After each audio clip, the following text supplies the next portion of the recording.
तो हेलो नमस्ते जय श्री कृष्ण फ्रेंड्स, कैसे हो आप सभी। आशा करती हूँ कि आप सभी बढ़िया होंगे, स्वस्थ होंगे, मस्त होंगे, बिल्कुल तंदुरुस्त होंगे। चलिए भाई, भूख लगी है। अरे नहीं वीडियो में आज ना मैं आप लोगों के साथ बहुत ही प्यारी सी टेस्टी सी डिश शेयर करने वाली हूँ। देखिए, दिन के ना आज हुआ ये था कि दिन को मैंने सुबह दाल चावल बनाए थे। दाल इतनी ज़्यादा बच गई, किसी ने खाई नहीं। गर्मियों की वजह से ना कोई इतना अच्छे से खाना नहीं खाता है दिन में। तो फिर मैंने थोड़ा सा दिमाग लगाया और आटा ले लिया, उसमें डाला नमक, अजवाइन और थोड़ा सा जो अपना सूजी, यानी कि 3 से 4 चम्मच जितनी सूजी डाली और खूब सारा ऑयल डाला मोयन के लिए। और सारी चीज़ों को अच्छे से बढ़िया तरीके से मिला दिया, इतना अच्छे से, मतलब कि हाथों में ना बिल्कुल आटा इस तरह से आना चाहिए कि हाथों में एक गोला सा बन जाए। इस तरह से आटा आना चाहिए, इतना मोयन डालना है क्योंकि हम बना रहे हैं बाटी। हाँ जी। इसमें थोड़ा सा फिर से मैंने ऊपर से ना हल्दी डाल दी है थोड़ी सी। तो हल्दी से ना थोड़ा सा बाटियों का कलर बहुत बढ़िया आता है। आटे को अच्छे से गूंद लिया है, थोड़ा टाइट डो रखना होता है। और काफ़ी टाइम तक इसको मैंने रेस्ट करवाया था, लगभग 10-15 मिनट जितना। तो इतना रेस्ट करने के बाद ये देखिए हमारी बाटियाँ बिल्कुल इस तरह से बनाने। आप चाहो तो इसमें थोड़ा सा खाने का सोडा भी डाल सकते हो, एक आध पिंच जितना, लेकिन मैंने नहीं डाला है। अब इस तरह से हाथों से बिल्कुल बाटी का गोल गोल शेप दे देंगे। और हम बाटियों को बाटी कुकर में नहीं और किसी ओवन में भी नहीं बनाएंगे, तंदूर में भी नहीं, सीधा हम अप्पम पैन में ही बनाएंगे। और दिन में तबीयत भी बहुत ज़्यादा ख़राब थी मेरी, तो मुझे शाम को फटाफट से बनने वाला, टेस्टी भी, हेल्दी भी और एक न्यूट्रिशन वाला, सबका पेट भरे और सबको देख के अच्छा भी लगे, क्योंकि गर्मियों में किसी को भी खाना अच्छा नहीं लगता है। ऊपर से थोड़ा थोड़ा सा इस तरह से ऑयल लगा दीजिए अप्पे के पैन में, और सच में बहुत अच्छे से इसमें बाटियाँ सिकती है। बस गैस की फ्लेम ना एकदम आपको मीडियम से भी थोड़ी स्लो रखनी है। 20 से 25 मिनट में ये पूरा एक बैच हो जाएगा। तब तक मैं यहाँ पे दाल के लिए चटनी बना लूँगी। पहले तो दाल बाटी के लिए ना ऐसी राजस्थानी तीखी झणझणीत एकदम ना चटनी बहुत अच्छी लगती है। और मैं ये सिर्फ अभी के लिए नहीं, हफ्ते 10 दिन के लिए बना लूँगी। गर्मियाँ हैं तो 15 दिन तक भी चल जाएगी। तो मैंने खूब सारा लहसुन लिया है, उसमें लाल मिर्च डाली है, जीरा डाला है, नमक डाला है और पानी डाला है। यहाँ पे आप चाहो तो एक टमाटर भी डाल सकते हो। और पीस लिया है अच्छे से, बहुत ही अच्छे से पीसने के बाद इसको थोड़ी देर के लिए मैंने साइड में कर दिया है, क्योंकि यहाँ पे मुझे दाल में तड़का लगाना था। तो ऑयल लिया, उसके अंदर बिल्कुल जैसे आपने देखा इसी तरह से मैंने टमाटर, प्याज और सब कुछ डाल के अच्छे से पका लिया है, क्योंकि दाल सुबह की बनी हुई है। दाल में सिर्फ और सिर्फ मुझे तड़का ही डालना है। तो बस मसाले डाल दिए और अच्छे से तड़का एकदम रेडी कर दिया है। बस अब ये जब तक पकेगा तब तक साइड बाय साइड मेरे दूसरे काम भी होते रहेंगे, और इसको बढ़िया तरीके से मैं चलाते हुए पका भी लूँगी। तो बस आप देख सकते हो बिल्कुल बहुत ही बढ़िया तरीके से पक गए। उसके बाद मैंने जो चटनी पीस के रखी थी, उस चटनी को भी बिल्कुल इसी तरह से ही मैंने फ्राई कर लिया था ऑयल में, और उसको डाल दिया। और ये देखिए सुबह की बची हुई दाल, पूरा कुकर भर के बची हुई है ऐसी की ऐसी, और ये तड़का गया। और सच में इतनी ज़्यादा टेस्टी यम्मी से दाल, मतलब स्मेल, और आप इसका कलर भी देख सकते हो। तो बहुत बढ़िया दाल बाटी बन चुकी है और सबने खाया पिया। उसके बाद मैं आप लोगों से मिल रही हूँ दूसरे दिन सुबह। तो सैटरडे नाइट में, जैसे कि मैंने बोला कि मैं सब्जियाँ लेने भी गई थी, काफ़ी ज़्यादा टाइम लग गया था मुझे, तो मैंने जुगाड़ू खाना तो बना लिया था। उसके बाद अब संडे को जो सब्जियाँ मैं लेकर आती हूँ सैटरडे को, उसको ना अरेंज करनी होती है। सब्जियाँ तो हम लेकर आ जाते हैं बहुत ही ताज़ी ताज़ी फ्रेश, लेकिन उन्हें ना हफ्ते भर चलानी होती है। तो हफ्ते भर चलाने के लिए उन्हें अच्छे से अरेंज करके रखना भी बहुत ज़्यादा ज़रूरी है। तो मैंने ये जो गवार की फलियां हैं इसको लेके एक बर्तन में, जो छलनी जैसा बर्तन होता है, उसमें रख के धो दिया है। बहुत ही अच्छे से धोकर सारी सब्जियों को अगर आप रखते हो अच्छे से, तो ना आपको जब भी खाना बनाना होता है सिर्फ फ्रिज में से निकाल के काट के यूज़ कर लेनी होती है। यहाँ पे हुआ ये था कि जो टिंडे हैं उसमें ना बहुत ही ज़्यादा काला काला सा एकदम सब कुछ था। तो मुझे लगा ऐसे ही क्लीन नहीं होगा, क्योंकि ये जो छलनी है ना इसकी बहुत कम जगह होती है कि जिसमें से कचरा निकल सके। तो सारा कुछ डाल के पानी में अच्छे से वॉश कर लिया है। सब्जियों को धोते के टाइम भी थोड़ा पानी का भी ख्याल रखना बहुत ज़्यादा ज़रूरी होता है। तो कोई टमाटर के साथ कच्ची कैरी हो गई, ऐसी सब्जियों को ना मैं इस तरह से धोती हूँ कि एक ही बारी में जो 2-3 सब्जियाँ जो होती है वो एक ही बारी में हम धो पाएँ और सब्जियाँ भी अच्छे से साफ़ हो जाए कम पानी में। तो यहाँ पे टमाटर और कच्ची कैरी को भी मैंने क्लीन कर लिया है, क्योंकि कच्ची कैरी से मैं बनाने वाली हूँ बहुत ही अच्छा सा एक अचार, गूंदे का अचार। और अगर आप लोगों को रेसिपी चाहिए तो कमेंट ज़रूर करना। यहाँ पे गूंदे हो गए, भिंडे हो गए, सारी चीज़ें मैंने धो ली हैं। और सच में गूंदे का अचार तो मेरा और मेरे बेटे का बहुत ज़्यादा फेवरेट है। और ये कुछ बैगन है और चौली, ऐसी सब्जियों को ना धो नहीं सकते, उन्हें काटने के बाद ही धो सकते हैं।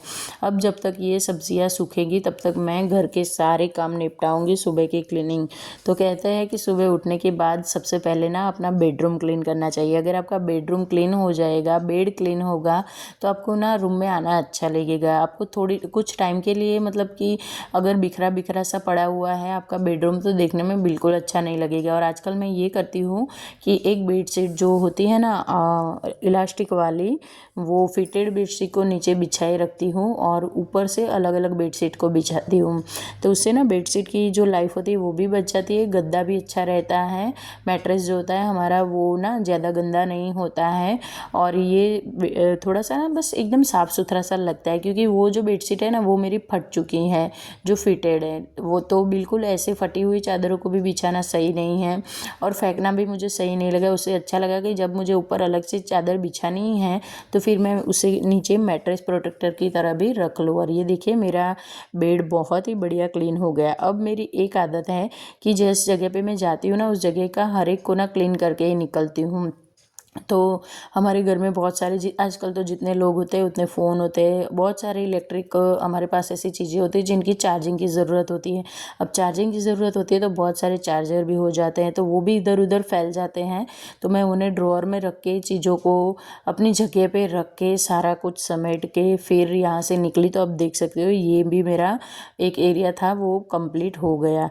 अब मैं आई थी कपड़ों को रखने के लिए। तो कपड़े रखने टाइम पे मैंने देखा फोल्ड किए हुए कपड़ों को रखते हुए कि मेरा जो कबर्ड है बहुत ही ज़्यादा मैसी हो चुका है, क्योंकि ना घर में छोटे बच्चे और बच्चों की वैसे भी छुट्टी है। तो आप समझ सकते हो कि छुट्टियों के टाइम पे बच्चे ना घर को कितना फैलाते हैं। तो पूरा फैला हुआ मेरा कबर्ड था। तो अगर आप चीज़ों को इस तरह से टाइम टू टाइम, जिस समय पे आपको ऐसा लगता है कि अब इसको मरम्मत की ज़रूरत है और उसी टाइम पे उसको मरम्मत दे देते हो, यानी कि चीज़ों को संभाल के उसी टाइम पे ठीक कर देते हो, तो आपके ना बहुत सारा टाइम आपका बच जाता है। तो बस मैंने यही किया। जो कपड़े मुझे बिखरे बिखरे से लग रहे थे, वैसे फोल्ड किए हुए तो होते ही हैं, लेकिन फिर भी मैंने उनकी गड़ी निकाल के अच्छे से फिर से गड़ी करके रख दिए।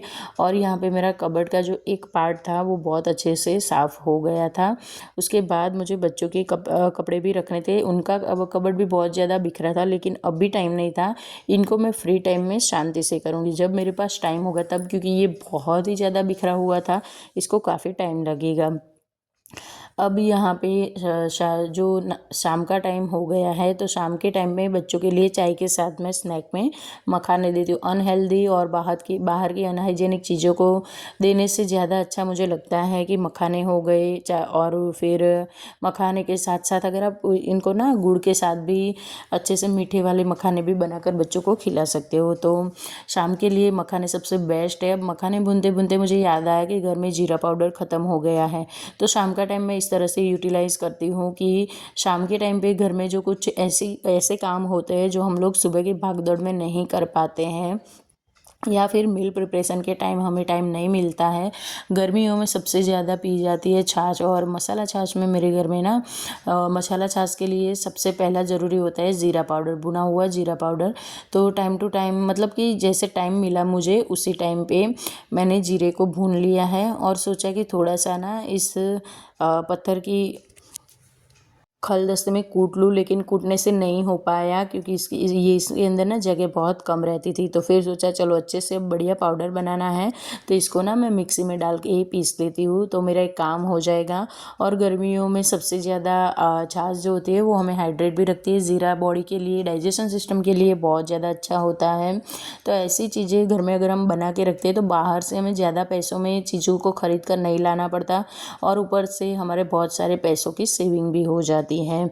उसके बाद यहाँ पे मैं आज बना रही हूँ अचार का मसाला। जैसे कि मैंने आप लोगों को बोला था कि अब गूंदे आ गए हैं तो गूंदे का मुझे अचार भी बनाना है, तो उसका सामान भी मैंने साइड बाय साइड ठीक रेडी कर लिया है। यहाँ पे मेरा जो पाउडर है जीरे का वो रेडी हो गया है। इसे मैं एक अलग से डब्बे में निकाल दूँगी। ऐसे डब्बे में निकालूंगी जो हैंडी भी रहेगा, छोटू सा भी होगा, और जितनी ज़रूरत हो उतनी हफ्ते में एक बार अगर आप चाहो तो बना सकते हो, और हफ्ते भर के लिए इसे यूज़ भी कर सकते हो। जितनी अपनी ज़रूरत होती है उतने अनुसार बना के रख देना चाहिए, बहुत ही ज़्यादा कन्वीनियंट रहता है।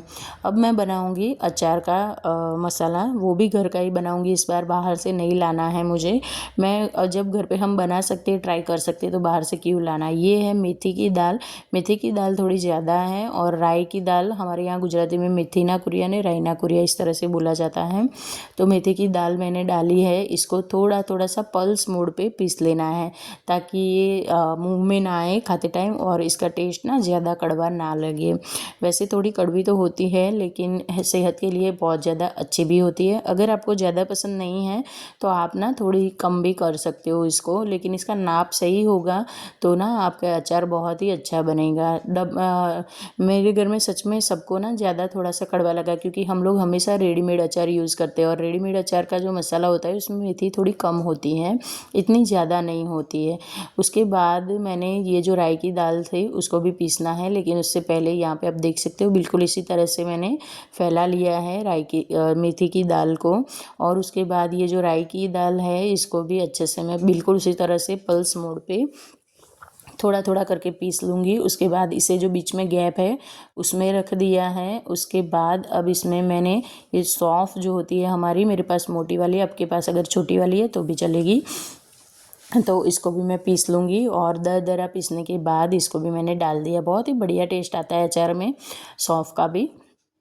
सौंफ मैंने काफ़ी कम रखी थी, 1/4 सौंफ ली थी। जितना मैंने मेथी और राई लिया था उसकी 1/4 जितनी ली थी मैंने। अब उसके बाद इसमें जाएंगी थोड़ी सी हींग, ऊपर से डाल देनी है आपको इस तरह से। तो एक छोटी सी चम्मच जितनी, 1/2 टीस्पून भी आप ले सकते हो, 1/2 टीस्पून से भी कम, जितना हम सब्जी में डालते हैं उतनी हींग ली है। और यहाँ पे थोड़ा सा तेल है 2-3 चम्मच जितना, वो गर्म हो रहा है। तब तक मैं यहाँ पे मेरे पास जो सौंफ है ना उसका एक ठंडा ठंडा सा शरबत वाला मिश्रण बना दूँगी, यानी कि एक पाउडर बना दूँगी, प्री मिक्स आप बोल सकते हैं जिसे। तो खूब सारी मिश्री ले ली है मैंने, और जितनी यार सौंफ ले ली है। उसके साथ आप चाहो तो मिश्री डाल सकते हो, या फिर चीनी है तो चीनी डाल सकते हो। तो मैंने यहाँ पे खूब सारी सौंफ और चीनी डाल के दोनों का पाउडर बना लिया है, बहुत ही अच्छे से भून लिया है।